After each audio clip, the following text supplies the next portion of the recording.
translation of Sahih Bukhari, Book 83, Blood Money. Diyat. Volume 9, Book 83, Number 1, narrated Abdullah, a man said, O Allah's Apostle, which sin is the greatest in Allah's sight? The Prophet said, to set up a rival unto Allah though He alone created you. The man said, what is next?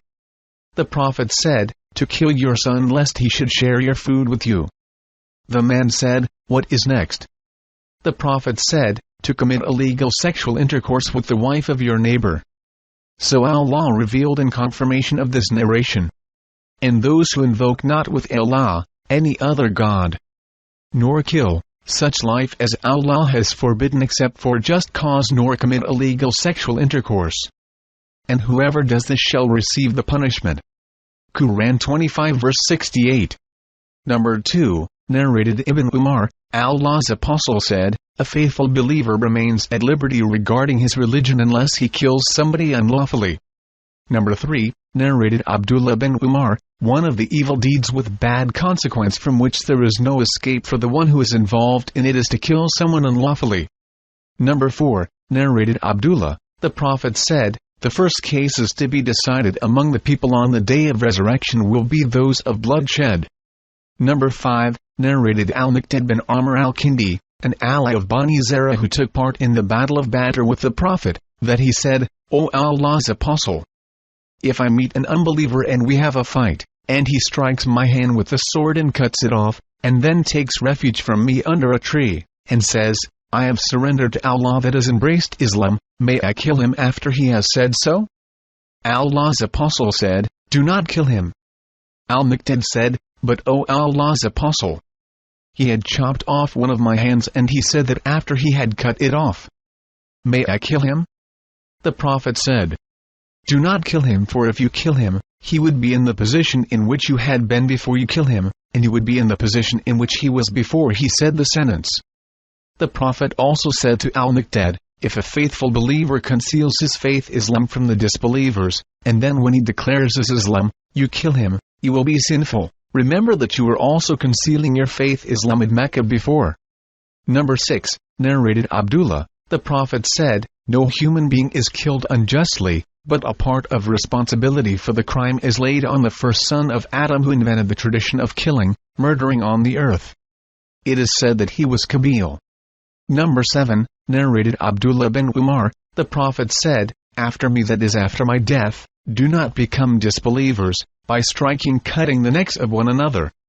Number 8, narrated Abu Zur'a bin Amr bin Jarir, the Prophet said during Hajjat al-Wada, let the people be quiet and listen to me. After me, do not become disbelievers, by cutting the necks of one another. Number 9, narrated Abdullah bin Amr, the Prophet said, Al-Kabair, the biggest sins are to join others as partners in worship with Allah, to be undutiful to one's parents, or said, to take a false oath. The sub-narrator, Shuba is not sure Muad said. Shuba said, Al-Kabair, that is the biggest sins are 1. Joining others as partners in worship with Allah, 2. To take a false oath, 3. And to be undutiful to one's parents, or said, to murder someone unlawfully. Number 10, narrated Anas bin Malik, the Prophet said, the biggest of Al-Kabair, the great sins are 1. To join others as partners in worship with Allah, 2. To murder a human being, 3. To be undutiful to one's parents, 4. And to make a false statement, or said, to give a false witness. Number 11, narrated Usama bin Zayd bin Haritha, Allah's Apostle sent us to fight against Al-Haraka, one of the sub-tribes of Yuhayna. We reached those people in the morning and defeated them. A man from the Ansar and I chased one of their men, and when we attacked him, he said, none has the right to be worshipped but Allah. The Ansari refrained from killing him, but I stabbed him with my spear till I killed him. When we reached Medina, this news reached the Prophet. He said to me, O Usama, you killed him after he had said, none has the right to be worshipped but Allah? I said, O Allah's Apostle. He said so in order to save himself. The Prophet said, you killed him after he had said, none has the right to be worshipped but Allah. The Prophet kept on repeating that statement till I wished I had not been a Muslim before that day. Number 12, narrated Ubadah bin Asamat, I was among those Naqib's selected leaders who gave the pledge of allegiance to Allah's apostle. We gave the oath of allegiance, that we would not join partners in worship besides Allah, would not steal, would not commit illegal sexual intercourse, would not kill a life which Allah has forbidden, would not commit robbery, would not disobey Allah and His apostle, and if we fulfilled this pledge we would have paradise, but if we committed any one of these sins, then our case will be decided by Allah. Number 13, narrated Abdullah, the Prophet said, whoever carries arms against us, is not from us. Number 14, narrated Al-Anaf bin Qais, I went to help that man, that is Ali, and on the way I met Abu Bakr, who asked me, where are you going? I replied, I am going to help that man. He said, go back, for I heard Allah's apostle saying, if two Muslims meet each other with their swords, then both the killer and the killed one are in the hell fire. I said, O Allah's apostle, it is alright for the killer, but what about the killed one? He said, the killed one was eager to kill his opponent. Number 15, narrated Anas bin Malik, a Jew crushed the head of a girl between two stones, and the girl was asked, who has done that to you, so-and-so or so-and-so? Some names were mentioned for her till the name of that Jew was mentioned, whereupon she agreed. The Jew was brought to the Prophet, and the Prophet kept on questioning him till he confessed, whereupon his head was crushed with stones.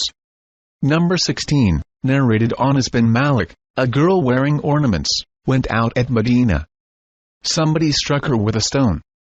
She was brought to the Prophet while she was still alive. Allah's apostle asked her, did such and such a person strike you? She raised her head, denying that. He asked her a second time, saying, did so-and-so strike you? She raised her head, denying that.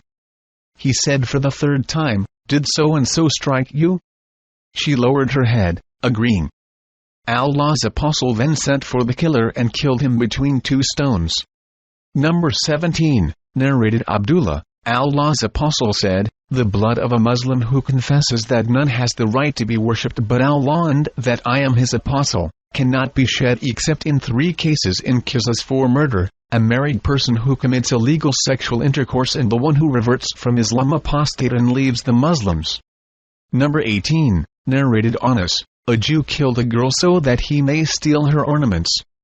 He struck her with a stone, and she was brought to the Prophet while she was still alive. The Prophet asked her, did such and such person strike you? She gestured with her head, expressing denial. He asked her for the second time, and she again gestured with her head, expressing denial. When he asked her for the third time, she beckoned, yes. So the Prophet killed him, the Jew, with 2 stones. Number 19, narrated Abu Hurairah, in the year of the conquest of Mecca, the tribe of Khuzayah killed a man from the tribe of Bamlath in revenge for a killed person belonging to them in the pre-Islamic period of ignorance. So Allah's apostle got up, saying, Allah held back the army having elephants from Mecca, but he let his apostle and the believers overpower the infidels of Mecca. Beware! Mecca is a sanctuary. Verily, fighting in Mecca was not permitted for anybody before me, nor will it be permitted for anybody after me. It was permitted for me only for a while, an hour or so of that day. No doubt, it is at this moment a sanctuary. Its thorny shrubs should not be uprooted. Its trees should not be cut down. And its liqat of fallen things should not be picked up except by the one who would look for its owner. And if somebody is killed, his closest relative has the right to choose one of 2 things, that is, either the blood money or retaliation by having the killer killed. Then a man from Yemen, called Abu Shah, stood up and said, write that for me, O Allah's apostle. Allah's apostle said to his companions, write that for Abu Shah. Then another man from Quraysh got up, saying, O Allah's apostle, accept al-adkar, a special kind of grass as we use it in our houses and for graves. Allah's apostle said, accept al-adkar. Number 20, narrated Ibn Abbas, for the children of Israel the punishment for a crime was al-qisas only, that is, the law of equality in punishment, and the payment of blood money was not permitted as an alternate. But Allah said to this nation, Muslims, O you who believe, Qisas is prescribed for you in case of murder, up to end of the verse. Quran 2 verse 178, Ibn Abbas added remission forgiveness in this verse, means to accept the blood money in an intentional murder. Ibn Abbas added, the verse, then the relatives should demand blood money in a reasonable manner. Quran 2 verse 178 means that the demand should be reasonable and it is to be compensated with handsome gratitude. Number 21, narrated Ibn Abbas, the Prophet said, the most hated persons to Allah are three. 1. A person who deviates from the right conduct, that is, an evildoer, in the haram sanctuaries of Mecca and Medina. 2. A person who seeks that the traditions of the pre-Islamic period of ignorance should remain in Islam. 3. And the person who seeks to shed somebody's blood without any right. Number 22, narrated Aisha, the pagans were defeated on the day of the Battle of Uhud. Satan shouted among the people on the day of Uhud, O Allah's worshippers! Beware of what is behind you. So the front file of the army attacked the back files, mistaking them for the enemy till they killed Al-Yaman. Hudayfa bin Al-Yaman shouted, My father! My father! But they killed him. Hudayfa said, May Allah forgive you. The narrator added some of the defeated pagans fled till they reached Taif. Number 23, narrated Anas bin Malik, a Jew crushed the head of a girl between two stones. It was said to her, Who has done this to you, such and such person, such and such person? When the name of the Jew was mentioned, she nodded with her head, agreeing. So the Jew was brought and he confessed. The Prophet ordered that his head be crushed with the stones. Hammam said, with 2 stones. Number 24, narrated Anas bin Malik, the Prophet killed a Jew for killing a girl in order to take her orna.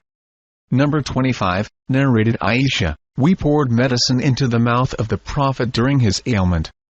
He said, Don't pour medicine into my mouth. We thought he said that out of the aversion a patient usually has for medicines. When he improved and felt better he said, There is none of you but will be forced to drink medicine, except Al-Abbas, for he did not witness your deed. Number 26, narrated Abu Hurairah, that he heard Allah's apostle saying, We Muslims are the last to come but will be the foremost on the day of resurrection, and added, If someone is peeping looking secretly into your house without your permission, and you throw a stone at him and destroy his eyes, there will be no blame on you.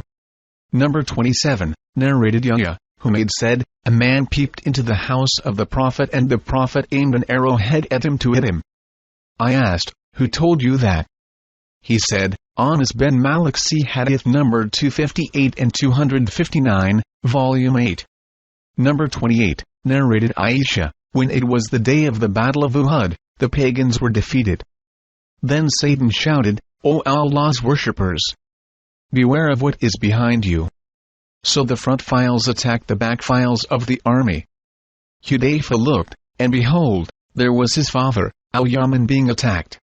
He shouted to his companions, O Allah's worshippers, my father, my father! But by Allah, they did not stop till they killed him, that is, Hudayfa's father. Hudayfa said, May Allah forgive you. Urwa said, Hudayfa continued asking Allah's forgiveness for the killer of his father till he died. Number 29, narrated Salama, we went out with the Prophet to Khaybar. A man from the companions says, O Amir! Let us hear some of your Huda camel driving songs. So he sang some of them, that is a lyric in harmony with the camel's walk. The Prophet said, Who is the driver of these camels? They said, Amir. The Prophet said, May Allah bestow His mercy on him. The people said, O Allah's apostle! Would that you let us enjoy his company longer. Then Amir was killed the following morning. The people said, The good deeds of Amir are lost as he has killed himself. I returned at the time while they were talking about that. I went to the Prophet and said, O Allah's Prophet! Let my father be sacrificed for you. The people claim that Amir's good deeds are lost.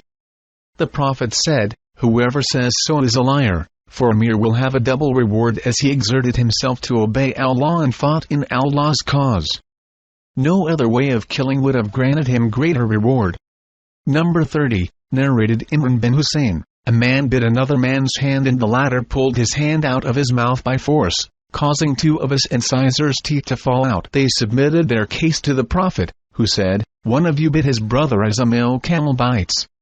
Go away, there is no Diyat blood money for you." Number 31, narrated Ya'la, I went out in one of the Ghazwa and a man bit another man, and as a result, an incisor tooth of the former was pulled out. The Prophet cancelled the case. Number 32, narrated Anas, the daughter of a Nadar slapped a girl and broke her incisor tooth. They, the relatives of that girl, came to the Prophet and he gave the order of qisas, that is equality in punishment.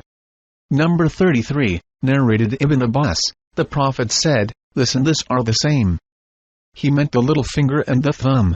Number 35, narrated Aisha, we poured medicine into the mouth of Allah's Apostle during his illness, and he pointed out to us intending to say, "Don't pour medicine into my mouth."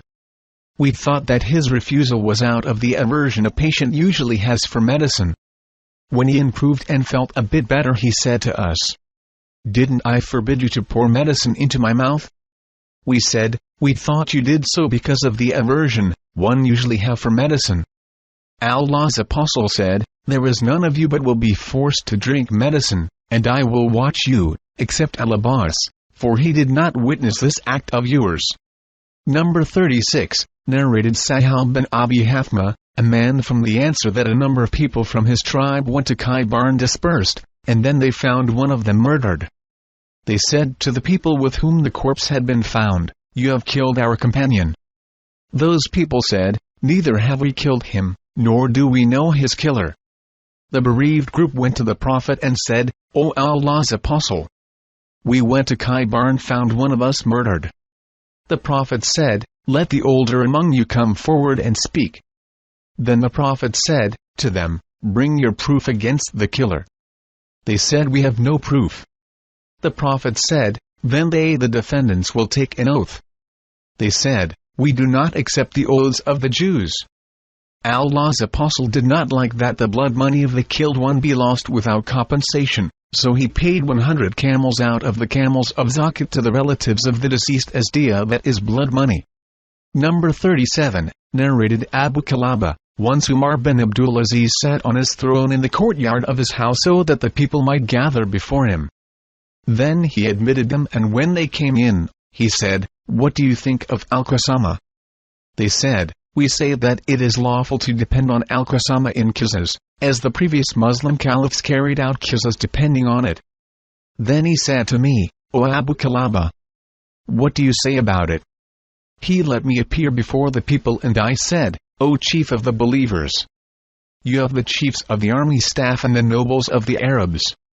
If 50 of them testified that a married man had committed illegal sexual intercourse in Damascus but they had not seen them doing so, would you stone him?" He said, "No." I said, "If 50 of them testified that a man had committed theft in Homs, would you cut off his hand though they did not see him?" He replied, "No." I said, "By Allah, Allah's Apostle never killed anyone except in one of the following 3 situations. 1. A person who killed somebody unjustly, was killed in qisas. 2. A married person who committed illegal sexual intercourse, and 3. A man who fought against Allah and his Apostle and deserted Islam and became an apostate." Then the people said, "Didn't Anas bin Malik narrate that Allah's Apostle cut off the hands of the thieves, branded their eyes and then threw them in the sun?" I said, "I shall tell you the narration of Anas." Anas said 8 persons from the tribe of Ukul came to Allah's Apostle and gave the pledge of allegiance for Islam, became Muslim. The climate of the place Medina did not suit them, so they became sick and complained about that to Allah's Apostle. He said to them, "Won't you go out with the shepherd of our camels and drink of the camel's milk and urine as medicine?" They said, "Yes." So they went out and drank the camel's milk and urine, and after they became healthy, they killed the shepherd of Allah's Apostle and took away all the camels. This news reached Allah's Apostle, so he sent men to follow their traces, and they were captured and brought to the Prophet. He then ordered to cut their hands and feet, and their eyes were branded with heated pieces of iron, and then he threw them in the sun till they died. I said, "What can be worse than what those people did? They deserted Islam, committed murder and theft." Then Anbasa bin said, "By Allah, I never heard a narration like this of today. I said, O Anbasa, you deny my narration? Anbasa said, no, but you have related the narration in the way it should be related. By Allah, these people are in welfare as long as this Sheikh Abu Kilaba is among them. I added, indeed in this event there has been a tradition said by Allah's Apostle. The narrator added, some Ansari people came to the Prophet and discussed some matters with him. A man from amongst them went out and was murdered. Those people went out after him, and behold, their companion was swimming in blood. They returned to Allah's Apostle and said to him, O Allah's Apostle, we have found our companion who had talked with us and gone out before us, swimming in blood killed. Allah's Apostle went out and asked them, whom do you suspect or whom do you think has killed him? They said, we think that the Jews have killed him. The Prophet sent for the Jews and asked them, did you kill this person? They replied, no. He asked the Al-Ansars, do you agree that I let 50 Jews take an oath that they have not killed him? They said, it matters little for the Jews to kill us all and then take false oaths. He said, then would you like to receive the Diyat after 50 of you have taken an oath that the Jews have killed your man? They said, we will not take the oath. Then the Prophet himself paid them the Diyat blood money. The narrator added, the tribe of Hudayl repudiated one of their men for his evil conduct in the pre-Islamic period of ignorance. Then, at a place called Al-Batha near Mecca, the man attacked a Yemenite family at night to steal from them, but a man from the family noticed him and struck him with a sword and killed him. The tribe of Hudayl came and captured the Yemenite and brought him to Umar during the Hajj season and said, he has killed our companion. The Yemenite said, but these people had repudiated him, that is, their companion. Umar said, let 50 persons of Hudayl swear that they had not repudiated him. So 49 of them took the oath, and then a person belonging to them came from Sham and they requested him to swear similarly, but he paid 1,000 dirhams instead of taking the oath. They called another man instead of him, and the new man shook hands with the brother of the deceased. Some people said, we and those 50 men who had taken false oaths Al-Qasama set out, and when they reached a place called Nakla, it started raining, so they entered a cave in the mountain, and the cave collapsed on those 50 men who took the false oath, and all of them died except the 2 persons who had shaken hands with each other. They escaped death, but a stone fell on the leg of the brother of the deceased and broke it, whereupon he survived for 1 year and then died. I further said, Abdul Malik bin Marwan sentenced a man to death in Qisas equality and punishment for murder, basing his judgment on Al-Qasama, but later on he regretted that judgment and ordered that the names of the 50 persons who had taken the oath Al-Qasama be erased from the register, and he exiled them in Sham. Number 38. Narrated Anas, a man peeped into one of the dwelling places of the Prophet. The Prophet got up and aimed a sharp-edged arrowhead or wooden stick at him to poke him stealthily. Number 38. Narrated Sahih bin Sa'id, a man peeped through a hole in the door of Allah's Apostle's house, and at that time, Allah's Apostle had a Midrayan iron comb or bar with which he was rubbing his head. So when Allah's Apostle saw him, he said to him, if I had been sure that you were looking at me through the door, I would have poked your eye with this sharp iron bar. Allah's Apostle added, the asking for permission to enter has been adjoined so that one may not look unlawfully at what there is in the house without the permission of its people. Number 39. Narrated Abu Hurairah, Abu Qasim said, if any person peeps at you without your permission and you poke him with a stick and injure his eye, you will not be blamed. Number 41. Narrated Abu Hurairah, 2 women from the tribe of Hudayl fought with each other and one of them threw a stone at the other, causing her to have a miscarriage, and Allah's Apostle gave his verdict that the killer of the fetus should give a male or female slave as a diyah. Number 42. Narrated Hisham's father from Al-Mughira bin Shuba, Umar consulted the companions about the case of a woman's abortion caused by somebody else. Al-Mughira said, the Prophet gave the verdict that a male or female slave should be given as a diyah. Then Muhammad bin Maslama testified that he had witnessed the Prophet giving such a verdict. Number 42. Narrated Hisham's father, Umar asked the people, who heard the Prophet giving his verdict regarding abortions. Al-Mughira said, I heard him judging that a male or female slave should be given as a diyah. Umar said, present a witness to testify your statement." Muhammad bin Maslama said, "I testify that the Prophet gave such a judgment." Number 44 narrated Abu Hurairah, Allah's Apostle gave a verdict regarding an aborted fetus of a woman from Bani Liyan that the killer of the fetus should give a male or female slave as a diya, but the woman who was required to give the slave died, so Allah's Apostle gave the verdict that her inheritance be given to her children and her husband and the diya be paid by her asaba. Number 45 narrated Abu Hurairah, two women from Hadith fought with each other and one of them hit the other with a stone that killed her and what was in her womb. The relatives of the killer and the relatives of the victim submitted their case to the Prophet, who judged that the diya for the fetus was a male or female slave, and the diya for the killed woman was to be paid by the asaba near relatives of the killer. Number 46 narrated Abdulaziz, Anas said, "When Allah's Apostle arrived at Medina, Abu Talha took hold of my hand and brought me to Allah's Apostle and said, 'O Allah's Apostle, Anas is an intelligent boy, so let him serve you.' Anas added, 'So I served the Prophet at home and on journeys.